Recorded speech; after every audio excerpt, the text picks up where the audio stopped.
Brought to you by Penguin.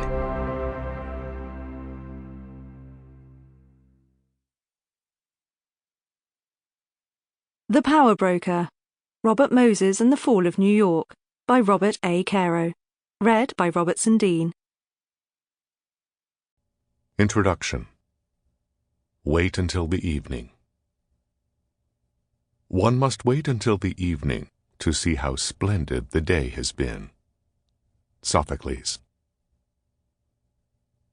As the captain of the Yale swimming team stood beside the pool, still dripping after his laps, and listened to Bob Moses, the team's second-best freestyler, he didn't know what shocked him more, the suggestion or the fact that it was Moses who was making it. Ed Richards knew that Moses was brilliant. Even 5A Johnson, who regularly received the top grade in every course he took each term, said that Moses could have stood first in the class of 1909 if he hadn't spent so much time reading books that had nothing to do with his assignments. But the quality that had most impressed Richards and the rest of '09 was his idealism. The poems that the olive-skinned, big-eyed Jew from New York wrote for the Yale literary magazines, sitting up late at night, his bedroom door closed against the noise from the horseplay in the dormitory, were about beauty and truth. When the bull sessions got around, as they did so often, now that the class was in its senior year, to the subject of careers, Moses was always talking, quite movingly too, about dedicating his life to public service, to helping the lower classes.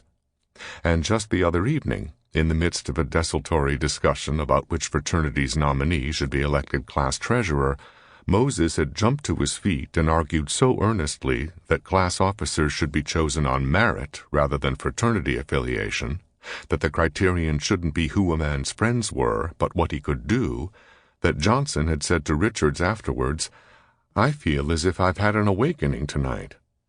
And now, Richards realized, this same Bob Moses was suggesting that they get money for the swimming team by deliberately misleading Og Reed. Ogden Mills Reed was the best thing that had ever happened to swimming at Yale. Since the legendary Walter Camp, athletic director as well as football coach, was hoarding the football receipts for a new stadium, there was no money to replace the dank, low-ceilinged pool, which wasn't even the right length for intercollegiate swimming events. There was no allocation from the university for travel expenses or even for a coach. But Reed, who had been Yale's first-grade swimmer, not only paid the team's expenses, but week after week traveled up to New Haven from New York to do the coaching himself. This year, after a long fight, Moses had succeeded in organizing the wrestling, fencing, hockey, basketball, and swimming teams into a minor sports association, which would conduct a general fundraising effort and divide the money among the teams, in the hope that the existence of such a formal organization would coax new contributions from alumni. The theory was good, Richards had thought at the time, but there was one hitch. Any money contributed specifically to one of the teams also had to go into the general fund. Richards doubted that Reed, who was interested only in swimming, would want to contribute to a general fund, and he wondered if the swimmers might not end up with even less money than before. But Moses had seemed to have no fears on that score, and now, standing beside the pool, Richards was beginning to understand why. Moses, dressed in suit, vest, and a high collar that was wilting in the dampness, had just announced that he was skipping practice to go to New York and see Reed, and when Richards had expressed his doubts that the alumnus would contribute, Moses had smiled and said, "Oh, that's all right. I just won't tell him it's going to an association. He'll think it's the regular contribution to the swimming team." Now, Richards said slowly, "I think that's a little bit tricky, Bob. I think that's a little bit smooth.